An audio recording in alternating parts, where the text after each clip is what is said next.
নমস্কার, আমি মঞ্জু ভট্টাচার্য। আমার গল্প পাঠ আসরে আপনাকে স্বাগত জানাচ্ছি।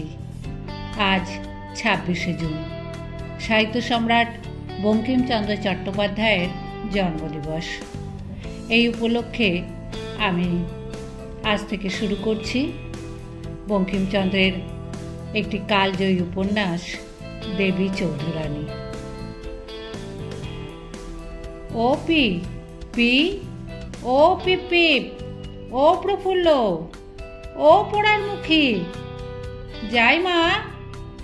মেয়ে কাছে আসিলে মা বলিল, যা না, ঘোষদের বাড়ি থেকে একটা বেগুন চেয়ে নিয়ে আয় না। প্রফুল্ল বলিল, আমি পারিব না, আমার চাইতে লজ্জা করে। তবে খাবি কি? আজ যে ঘরে কিছু নেই। তা শুধু ভাত খাবো, রোজ রোজ চেয়ে খাবো কেন গা? যেমন অদৃষ্ট করে এসেছিলি। প্রফুল্ল কথা কহিল না। মা বলিল, তুই তবে ভাত চড়াইয়া দে, আমি কিছু তরকারি চেষ্টায় যাই। প্রফুল্ল বলিল, আর চাইতে যাইও না, ঘরে চাউল আছে, নুন আছে, গাছে কাঁচা লঙ্কা আছে, মেয়ে মানুষের তাই ঢের। অগত্যা প্রফুল্লর মাতা সম্মত হইল। ভাতের জল চড়াইয়াছিল। মা চাউল ধুইবার জন্য ধুচুনি হাতে করিয়া গালে হাত দিল। বলিল, চাল কই? প্রফুল্লকে দেখাইল আধ মুঠা চাউল আছে মাত্র, তাহা একজনের আধ পেটা হইবে না। মা ধুচুনি হাতে বাহির হইলে প্রফুল্ল বলিল, কোথা যাও? চাউল ধার করিয়া আনি, নইলে ভাতই জোটে কই।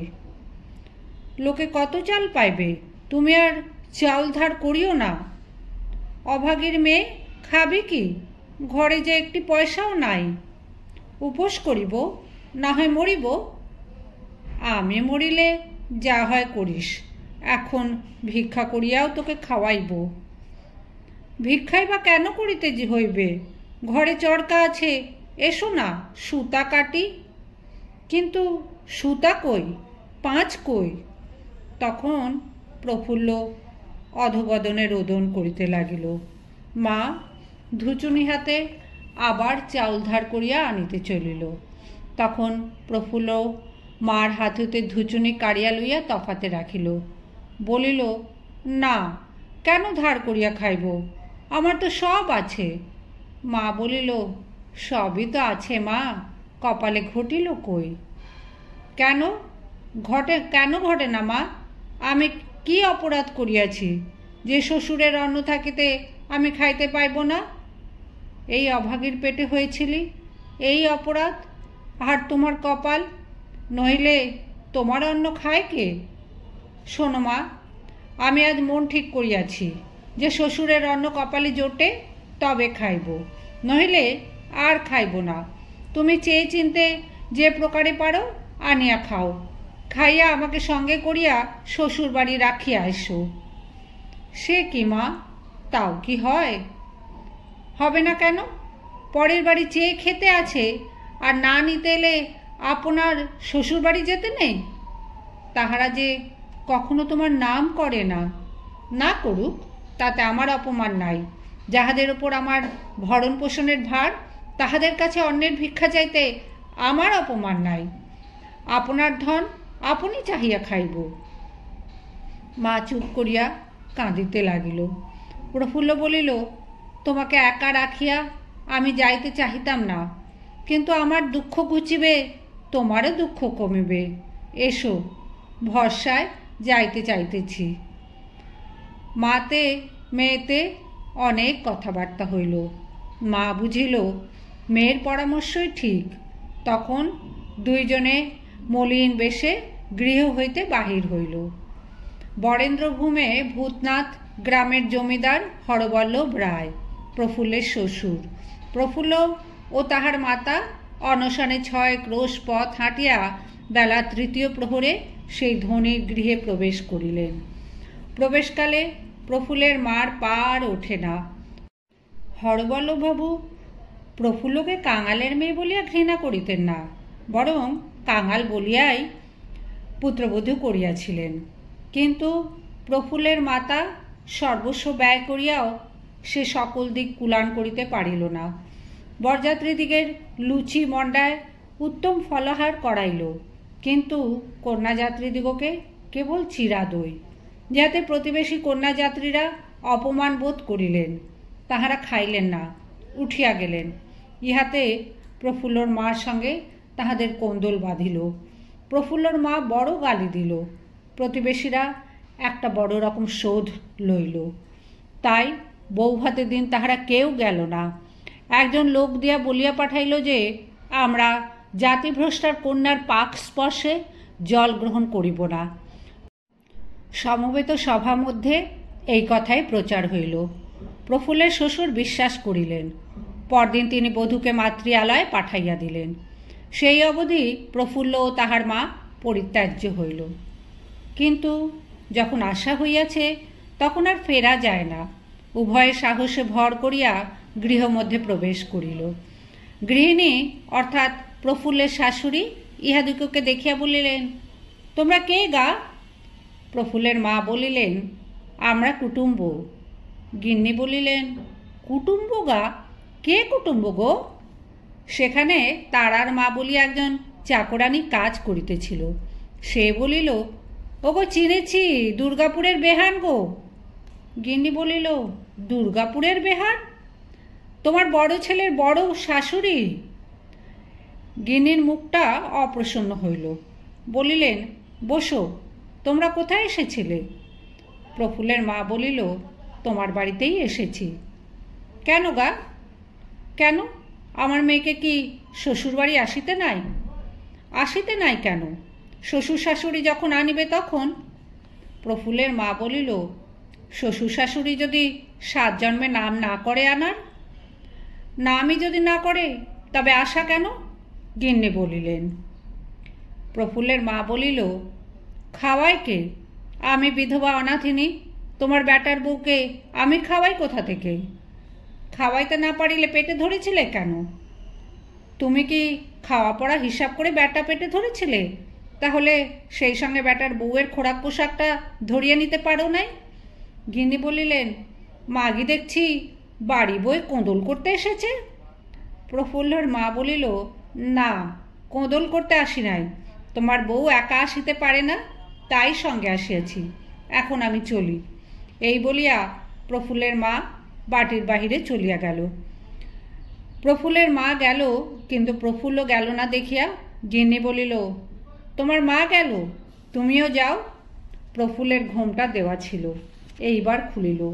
চাঁদপানা মুখ, চোখে দরদর ধারা বহিতেছে। শাশুড়ি মনে মনে ভাবিল, আহা, এমন চাঁদপানা বউ নিয়ে ঘর করতে পারলাম না। পণ একটু নরম হইল। প্রফুল্ল অস্ফুট স্বরে বলিল, আমি যাইব বলিয়া আসি নাই। গিন্নি বলিল, কি করিব মা, তোমায় নিয়ে ঘর করতে আমার কি অসাধ? লোকে এক ঘরে করবে বলে তোমাকে ত্যাগ করেছি। প্রফুল্ল বলিল, মা, এক ঘরে হইবার ভয় কে কবে সন্তান ত্যাগ করিয়াছে? আমি কি তোমার সন্তান নই? শাশুড়ি বলিলেন, কি করব মা, জাতের ভয়। প্রফুল্ল পূর্ববৎ অস্ফুট স্বরে বলিল, হলেও আমি অজাতি। কত শূদ্র তোর ঘরে দাসীপনা করিতেছে, আমি তোমার ঘরে দাসীপনা করিতে দোষ কি? গিন্নি ভাবিলেন, মেয়েটি রূপে ও কথায় লক্ষ্মী বটে, কর্তার কাছে যাই, তিনি কি বলেন দেখি। তাই প্রফুল্লকে এখানে বসিতে বলিয়া তিনি উঠিয়া গেলেন। প্রফুল্ল তখন চাপিয়া বসিল। সেই সময় একটি কপাটের আড়াল হইতে একজন চতুর্দশ বসিয়া বালিকা প্রফুল্লকে হাত ছানি দিয়া ডাকিল। প্রফুল্ল উঠিয়া বালিকার কাছে গেল। প্রফুল্লকে বসিতে বলিয়া গৃহিণী কর্তার কাছে গেলেন। গিন্নি বলিলেন, আজ একটা কাণ্ড হইয়াছে, তাই বলতে এসেছি। গৃহিণী প্রফুল্ল ও তাহার মাতার আগমন ও কথোপকথন বৃত্তান্ত আদ্যপান্ত বলিলেন। প্রফুল্লের দিকে অনেক টানিয়াও বলিলেন, কিন্তু কর্তার কাছে তন্ত্রমন্ত্র কিছুই খাটিল না। তিনি বলিলেন, এ বড় স্পর্ধা, সেই বাগদিবেটি আমার বাড়িতে, ঝাঁটা মেরে বিদায় করো। গিন্নি বলিলেন, ছি ছি, অমন কথা কি বলতে আছে? হাজার হোক ব্যাটার বউ, আর লোকে বললে কি বাগদির মেয়ে হয়? কিছুতেই কিছু হইল না। কর্তার হুকুমে বহাল রইল। গিন্নি বাহিরে আসিয়া দেখিলেন প্রফুল্ল সেখানে নাই। প্রফুল্ল যে বালিকার কাছে গিয়াছিল তাহার নাম সাগর। প্রফুল্ল তাহার ঘরে প্রবেশ করিলে পর সে দ্বার রুদ্ধ করিল। প্রফুল্ল বলিল, দ্বার দিলে কেন? মেয়েটি বলিল, কেউ না আসে, তোমার সঙ্গে দুটো কথা কব তাই। প্রফুল্ল বলিল, তুমি কে? তোমার নাম কি ভাই? সে বলিল, আমি তোমার সতীন, নাম সাগর। প্রফুল্ল কহিল, তুমি আমায় চেনো নাকি? সাগর বলিল, এই যে আমি কপাটের আড়াল থেকে সব শুনিলাম। তবে তুমিই ঘরণী, গৃহিণী?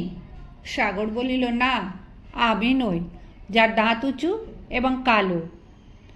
সে খুব কুৎসিত দেখেই বুঝি তোমাকে বিবাহ করেছে? না না, তা নয়। তোমাকে বলি, কারো সাক্ষাতে বলো না। আমার বাপের ঢের টাকা আছে, আমি বাপের একমাত্র সন্তান, তাই সেই টাকার জন্যে। প্রফুল্ল বলিল, বুঝেছি, তা সে ঘরণী গৃহিণী হলো কিসে?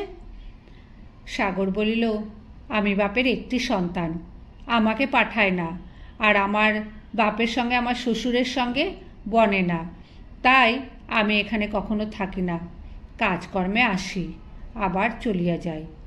প্রফুল্ল বলিল, আমাকে ডাকলে কেন? সাগর বলিল, তুমি কিছু খাবে? প্রফুল্ল তখনও পর্যন্ত খায় নাই, পিপাসায় প্রাণ ওষ্ঠাগত, কিন্তু উত্তর করিল, শাশুড়ি গেছেন শ্বশুরের কাছে মন বুঝতে, আমার অদৃষ্টে কি হয় তা না জেনে আমি এখানে কিছু খাবো না। সাগর বলিল, না না, এদের কিছু নয়, আমার বাপের বাড়ির সন্দেশ, খাও। এই বলিয়া সাগর কতগুলি সন্দেশ আনিয়া প্রফুল্লের মুখে গুঁজিয়া দিতে লাগিল। অগত্যা প্রফুল্ল কিছু খাইল। সাগর শীতল জল দিল, পান করিল। তখন প্রফুল্ল বলিল, আমি শীতল হইলাম, কিন্তু আমার মা না খাইয়া মরিয়া যাইবে। সাগর বলিল, তোমার মা কোথায় গেলেন? কি জানি, বোধহয় পথে দাঁড়াইয়া আছেন। সাগর বলিল, দাঁড়াও, আমি সব ব্যবস্থা করছি। এই বলিয়া চকিতে সাগর ঠাকুরের পিসি ব্রহ্ম ঠাকুরানীকে সব বুঝাইয়া দিয়া প্রফুল্লের কাছে ফিরিয়া আসিলে প্রফুল্ল বলিল, এখন ভাই যে গল্প করিতেছিলে সেই গল্প করো। সাগর বলিল, গল্প আর কি, আমি তো এখানে থাকি না, থাকিতে পারিও না, তা তুমি এসেছো যেমন করে পারো থাকো, আমরা কেউ সেই কালপ্যাঁচাকে দেখতে পারি না। থাকবো বলেই তো এসেছি, থাকতে পেলে তো হয়। সাগর বলিল, শ্বশুরের যদি মত না হয় তবে এখনই যেন চলে যেও না। প্রফুল্ল বলিল, থাকি যদি তুমি আমার জন্ম সার্থক করাইতে পারো। সাগর বলিল, সে কিসে হবে ভাই? প্রফুল্ল ঈষৎ হাসিল, বলিল, বোঝো না ভাই? সাগর তখন বুঝিল, বলিল, তুমি সন্ধ্যার পর এই ঘরে আসিয়া বসিয়া থাকিও, তাহা হইলেই তাহার সহিত দেখা হইবে। প্রফুল্ল বলিল, কপালে কি হয় তাহা আগে জানিয়া আসি। এই বলিয়া প্রফুল্ল বাহিরে আসিল, দেখিল তাহার শাশুড়ি তাহা তল্লাশ করিতেছে।